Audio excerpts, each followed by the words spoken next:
देशात आगामी काळात होणाऱ्या कोणत्याही परीक्षेत पेपर फुटी होऊ नये यासाठी सर्व संबंधितांनी समन्वयानं प्रयत्न करावेत असं आवाहन पंतप्रधान नरेंद्र मोदी यांनी केलं. ते आज नवी दिल्लीत रालोआच्या संसदीय पक्षाच्या मंगलमिलन बैठकीत बोलत होते. विद्यार्थ्यांच्या हितासाठी सरकार संवेदनशील असल्याचं अधोरेखित करत नीट पेपरफुटी प्रकरणी कठोर कारवाई करण्यासाठी सरकार वचनबद्ध आहे असं ते म्हणाले. या विषयावर राजकारण होऊ नये अशी अपेक्षा त्यांनी व्यक्त केली आहे.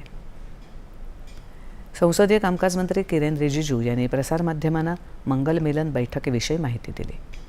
नीट पेपरफुटी प्रकरणी संबंधित 13 आरोपी कारागृहात असून त्यांच्याविरुद्ध शक्य तितकी कडक कारवाई करण्यावर पंतप्रधानांनी भर दिलाय अशी माहिती रिजिजू यांनी दिली.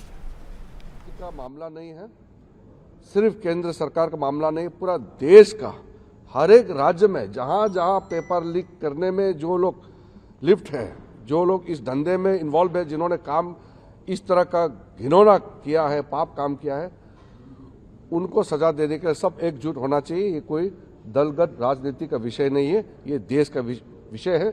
और युवाओं का भविष्य के साथ कोई खिलवाड़ नहीं होने के लिए और खिलवाड़ नहीं करने देने के लिए सख्ती से कदम भी उठाए, सजा भी दे दोषियों को, और फिर फुल प्रूफ सिस्टम काम जो अभी कर रहे हैं उसमें भी सब मिल करके करें. भारतानं विविध देशांशी केलेल्या मुक्त व्यापार करारांबद्दलही पंतप्रधान बोलले. अशा प्रत्येक करारात भारतीय शेतकऱ्यांचं कल्याण आणि राष्ट्रहित केंद्रस्थानी असल्याचं पंतप्रधान म्हणाले. फ्री ट्रेड एग्रीमेंट कई देशों के साथ भारत ने किया है. उस पर आदरणीय प्रधानमंत्री जी ने कहा है जितना भी फ्री ट्रेड एग्रीमेंट हुए हैं उसमें किसानों को लेकर के, किसानों का इंटरेस्ट, उसको प्राथमिकता देते हुए कोई नुकसान होने नहीं देंगे.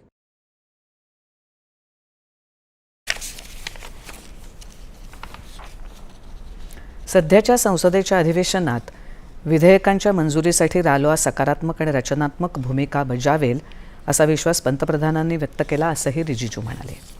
राजकीय मतभेद असले तरी सर्वच खासदारांना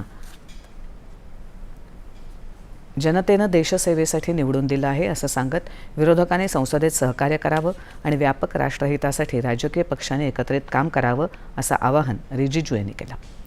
सर्वात प्रदीर्घ काळ पंतप्रधानपदी राहिल्याबद्दल पंतप्रधान नरेंद्र मोदी यांचं अभिनंदन करणारा प्रस्ताव मंगलमिलन बैठकीत रालोआनं मंजूर केला.